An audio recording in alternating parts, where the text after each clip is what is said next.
जय हिंद साथियों। आज हम 10 जनवरी 2022 शिफ्ट फर्स्ट में मध्य प्रदेश के प्रीवियस ईयर का पेपर देखने वाले हैं, जिसके साइंस और जीके के प्रश्नों में देखेंगे और साथ ही इन प्रश्नों में जो महत्वपूर्ण होगा, जिन पर अधिक प्रश्न बन सकते हैं, उन पर भी चर्चा करेंगे।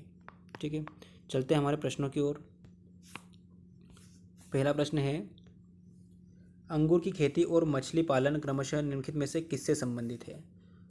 तो अंगूर की खेती और मछली पालन जो है, अंगूर और मछली पालन से संबंधित है। अगला प्रश्न है, निम्नलिखित में से कौन सी स्थापत्य शैली फतेहपुर सीकरी में नहीं पाई जाती है? फतेहपुर सीकरी में जो है गोथिक गोथिक जो है नहीं पाई जाती है। अगला प्रश्न है, निम्नलिखित में से कौन सा हर्षवर्धन के राज्य का हिस्सा नहीं था? ऑप्शन है पश्चिम बंगाल, पश्चिम पंजाब, मगध, बंगाल या ईस्टर्न पंजाब, पूर्वी पंजाब। आपका राइट आंसर हो जाएगा पश्चिम पंजाब जो है हर्षवर्धन के राज्य का हिस्सा नहीं था। अगला प्रश्न है, धर्मराज रथ पल्लव काल की मुख्य स्थापत्य विशेषताओं में रिक्त स्थान शामिल नहीं है। ऑप्शन है धर्मराज रथ एक अखंड संरचना है, बिल्कुल। इसका आकार वर्गाकार है लेकिन मीनार पिरामिड नुमा है, ये बिल्कुल सही है। टावर में 5 स्तर और शिखर के शीर्ष पर एक बड़ा स्तूप है, ठीक है, ये गलत है थोड़ा। अगला ऑप्शन है रथ को भव्य मूर्तियों से सजाया गया है, बिल्कुल सही। तो आपका राइट आंसर हो जाएगा टावर में 5 स्तरों और शिखर के शीर्ष पर एक बड़ा स्तूप है। अगला प्रश्न है, निम्नलिखित में से किस नृत्य की प्रमुख विशेषता मास्क या मखौटा है? तो इनमें से कौन सा नृत्य जो है इसकी विशेषता है यह? ऑप्शन है चक्री नृत्य, छऊ, चारी नृत्य, कच्छी घोड़ी। तो आपका राइट आंसर हो जाए छऊ। छऊ की एक विशेषता है जो कि मतलब मास्क या मुखौटा पहन के किया जाता है। चक्री नृत्य जो है मध्य प्रदेश का है, मध्य प्रदेश का लोक नृत्य है।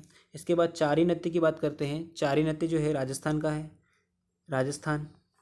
और कच्छी घोड़ी भी राजस्थान का लोक नृत्य है। छऊ नृत्य जो है यह झारखंड,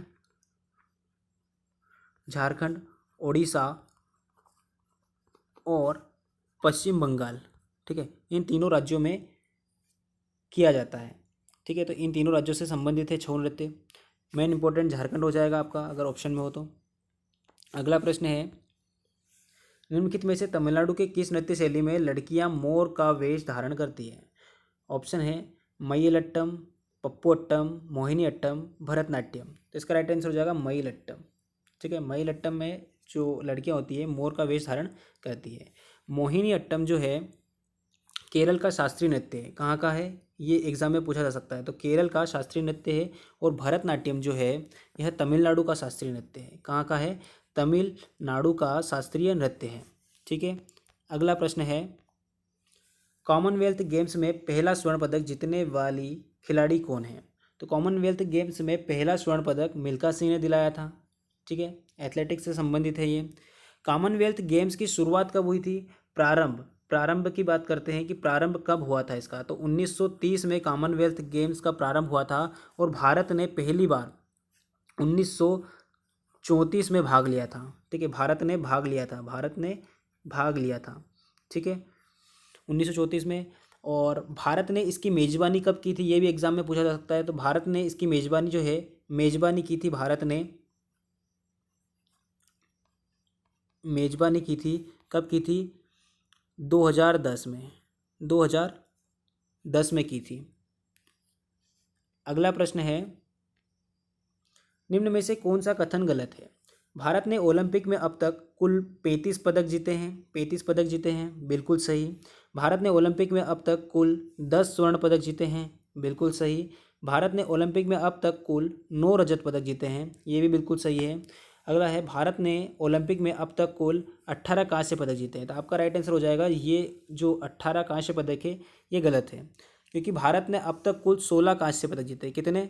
16 कांस्य पदक जीते हैं। ठीक है, ये याद रखना है कि 16 कांस्य पदक भारत ने जीते हैं।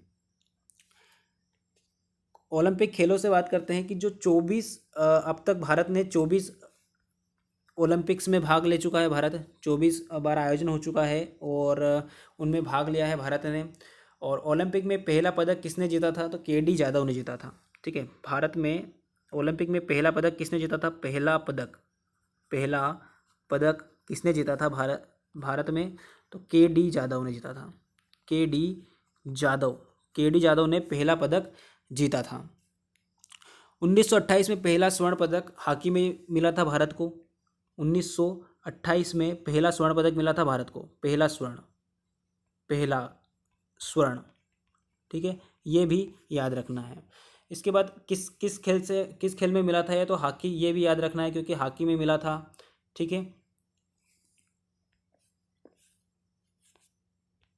अगला प्रश्न है, निम्नलिखित में से कौन सी वस्तु भारत तेल और पेट्रोलियम निर्यातक देशों से आयात करता है? तो आपका राइट आंसर हो जाएगा ऑप्शन सी, पेट्रोलियम। अगला है, बोसेल नियम किससे संबंधित है? तो बोसेल नियम जो है सरकारी क्षेत्र के बैंकों के पुनर्पूंजीकरण से संबंधित है। मध्य प्रदेश तुलसी अकादमी का गठन किस वर्ष किया गया था? तो मध्य प्रदेश तुलसी अकादमी का गठन 1987 में किया गया था। तो ऑप्शन सी आपका राइट आंसर हो जाएगा। अगला है, सिंहस्थ मध्य प्रदेश में प्रत्येक रिक्त स्थान वर्षों के चक्र में आयोजित होता है। तो प्रत्येक 12 वर्षों में आयोजित होता है। तो आपका राइट आंसर ऑप्शन डी हो जाएगा। और यह उज्जैन में आयोजित होता है। कहाँ होता है? तो उज्जैन में आयोजित होता है, क्षिप्रा नदी के तट पर। ठीक है, कहाँ होता है? क्षिप्रा नदी के तट पर। ठीक है, क्षिप्रा नदी के तट पर आयोजित होता है।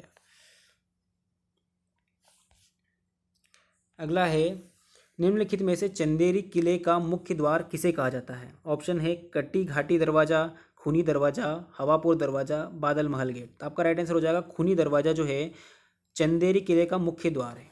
ठीक है, अगला है, जहाज महल कहाँ स्थित है? जहाज महल जो है मांडू में स्थित है। आपका ऑप्शन ए राइट आंसर हो जाएगा। अगला है, दिल्ली मुंबई औद्योगिक गलियारा रिक्त स्थान से नहीं गुजरेगा। किससे नहीं गुजरेगा? ऑप्शन है नीमच, रतलाम, भिंड, बड़वानी। तो आपका भिंड से जो है दिल्ली मुंबई औद्योगिक गलियारा नहीं गुजरेगा।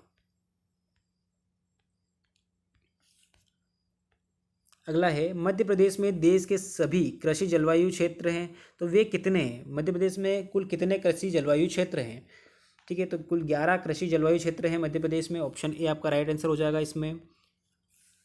मध्य प्रदेश के किस जिले को ऊर्जाचल के नाम से भी जाना जाता है? ठीक है, तो ऊर्जाचल यानी कि ऊर्जा राजधानी। ठीक है, तो सिंगरौली को जाना जाता है। ऑप्शन सी आपका राइट आंसर हो जाएगा। सिंगरौली को ऊर्जा राजधानी के नाम से जाना जाता है। अगला है, मध्य प्रदेश में ओरिएंट पेपर मिल स्थित है। तो ओरिएंट पेपर मिल कहाँ स्थित है मध्य प्रदेश में? तो मध्य प्रदेश के शहडोल में स्थित है। ओरिएंट पेपर मिल मध्य प्रदेश के शहडोल में स्थित है। अगला है, खुद को हाइड्रेट रखने के लिए मनुष्य को औसतन कितने लीटर पानी का सेवन करना चाहिए? तो खुद को हाइड्रेट रखने के लिए मनुष्य को लगभग 3.5 लीटर औसतन जो है पानी पीना चाहिए। ठीक है, अगला है, ऊर्ध्वपातन क्रिया एक प्रक्रिया है जो जल चक्र के दौरान की जाती है, जिसमें क्या होता है? तो इसमें होता है कि गैस जो होती है ठोस में बदलती है। गैस क्या होती है? ठोस में बदलती है। तो आपका राइट आंसर हो जाएगा ऑप्शन सी, गैस ठोस में बदलती है। अगला है, डेंगू रोग किस प्रकार के विषाणु से होता है? तो डेंगू रोग किस प्रकार के विषाणु से होता है? ऑप्शन है आपका corona virus, influenza virus, adeno virus, flavi virus. तो फ्लेवी वायरस हो जाएगा। ठीक है, डेंगू रोग जो है अरबो वायरस के कारण होता है। ठीक है, अरबो वायरस के कारण होता है। ये भी पूछा जा सकता है। ठीक है, क्वेश्चन को घुमाकर पूछ सकते हैं आपसे।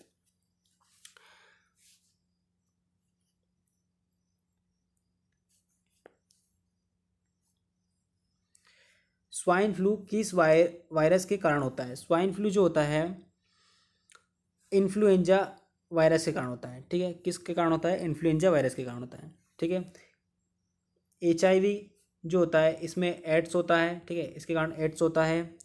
कोरोना वायरस के कारण कोरोना हो जाएगा। इबोला वायरस के कारण जो है इबोला बीमारी हो जाएगी, इबोला। ठीक है, जिसमें आपको सिर दर्द, बुखार और कमजोरी महसूस होगी। अगला प्रश्न है, इनमें से एक खाद्य फसल नहीं है। ऑप्शन है धान, सब्जी, गेहूं, मूंगफली। तो जो मूंगफली है वो खाद्य फसल नहीं है, तेलीय फसल है। अगला है, निम्नलिखित में से कौन एक बीजपत्री पौधे की विशेषता नहीं है? ठीक है, ये विशेषता नहीं है, ऐसी कौन सी है? तो ऑप्शन है 3 के समूह में पुष्प भाग है, बिल्कुल। बीजपत्र पोषण प्रदान करते हैं, ठीक है, जैसे आप गेहूँ हो गए और मक्की हो गई, तो ये सभी जो होते हैं एक बीजपत्री पौधे होते हैं, ठीक है। गेहूँ और गेहूँ हो गया, मक्का हो गया, बाजरा हो गया, ये सभी एक बीजपत्री पौधे होते हैं। ऑप्शन सी है लंबी और संकीर्ण पत्तियां होती हैं, तो लंबी और संकीर्ण पत्तियां होती है, जैसे गेहूं की आपने देखी होगी, मक्के की देखी होगी, बाजरा की देखी होगी, तो लंबी पत्तियां होती है और संकीर्ण होती है। ऑप्शन डी है चौड़ी और विस्तृत पत्तियां होती है, तो ऑप्शन डी आपका गलत हो जाएगा, क्योंकि चौड़ी पत्तियां नहीं होती। चौड़ी पत्तियां किसकी होती है? द्विबीजपत्री की होती है। किसकी होती है? द्विबीजपत्री की होती है। आपको याद रखना, द्विबीजपत्री की जो पौधे होते हैं द्विबीजपत्री, उनकी पत्तियां कैसी होती है? चौड़ी और विस्तृत पत्तियां होती हैं। जैसे आम हो गया, ऐसे, ठीक है। द्विबीजपत्री का मतलब क्या होता है? ऐसे पौधे जिनके जो बीज होते हैं ना, उनकी दालें बनाई जा सकती है। दाल मतलब 2 पार्ट में डिवाइड कर सकते हो आप इनको, ठीक है। लेकिन आप गेहूँ, मक्का, बाजरा, इन्हें 2 पार्ट में डिवाइड नहीं कर सकते हैं, ठीक है। इनकी दालें नहीं बन सकती हैं। अगला प्रश्न है, निम्नलिखित में से किसे पादप जानवर कहा जाता है? ठीक है, पादप जानवर किसे कहा जाता है? युगलेना को कहा जाता है, ठीक है।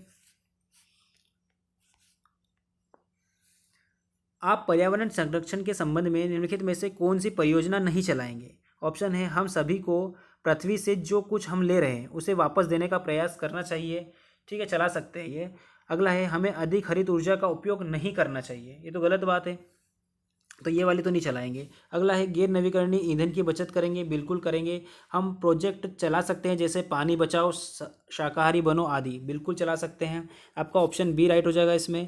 अगला प्रश्न है, जल प्रदूषण जल निकाय के दूषित होने के कारण होता है, जैसे नदी का पानी, वर्षा, नल का पानी, अंडरग्राउंड वाटर यानी भूमिगत जल। तो आपका राइट आंसर हो जाएगा नदी का पानी, ठीक है। तो जल प्रदूषण निकाय के दूषित होने का कारण होता है नदी का पानी। संक्रमण के तरीके और फंगल रोगों के खिलाफ निवारण उपायों के बारे में कौन सा अजीब है? ऑप्शन है फंगल संक्रमण विभिन्न प्रकार की कवक प्रजातियों के कारण होता है। फंगल संक्रमण ज़्यादातर बीजाणुओं के माध्यम से फैलता है, बिल्कुल। बीजाणु हवा, पानी और मिट्टी द्वारा संचरित किए जा सकते हैं, बिल्कुल होते हैं। संपर्क द्वारा भी होते हैं। अगला है संक्रमण संक्रमित व्यक्ति के सीधे संपर्क में आने से नहीं फैल सकता, तो सीधे संक्रमित व्यक्ति के संपर्क में आने से फैलता है, तो ऑप्शन डी आपका जो है इसमें राइट आंसर हो जाएगा। इसमें आपका ऑप्शन डी राइट आंसर हो जाएगा इसमें, ठीक है। अगला प्रश्न है, सूक्ष्मजीव छोटे सूक्ष्मजीव होते हैं जिन्हें रिक्त स्थान के साथ नहीं देखा जा सकता है, तो सूक्ष्मजीवों को आप नग्न आंखों से नहीं देख सकते हैं, तो ऑप्शन सी आपका राइट आंसर हो जाएगा, नग्न आंखों से नहीं देखे जा सकते हैं। अगला है, झरझरा काला और कोयले का सबसे शुद्ध रूप है, ठीक है। इसका राइट आंसर हो जाएगा कोक, ठीक है। लेकिन कोयले का सबसे शुद्ध रूप कौन सा है? एंथ्रेसाइड होता है, ठीक है। सबसे शुद्ध जो होता है एंथ्रेसाइड होता है, सबसे शुद्ध जो होता है एंथ्रेसाइड होता है। और सबसे निम्न कोटि का कोयला कौन सा होता है? लिग्नाइट, ठीक है। लिग्नाइट जो होता है निम्न कोटि का कोयला होता है लिग्नाइट, ठीक है। लिग्नाइट होता है सबसे निम्न कोटि का कोयला होता है। आज के जो प्रश्न हैं यहीं पर समाप्त होते हैं। अगर आपको वीडियो अच्छी लगी हो तो प्लीज़ लाइक कर दीजिएगा, चैनल पे नए हैं तो चैनल को सब्सक्राइब कर दीजिएगा। मिलते हैं अगली वीडियो में, तब तक टेक केयर, बाय बाय, जय हिंद, जय भारत।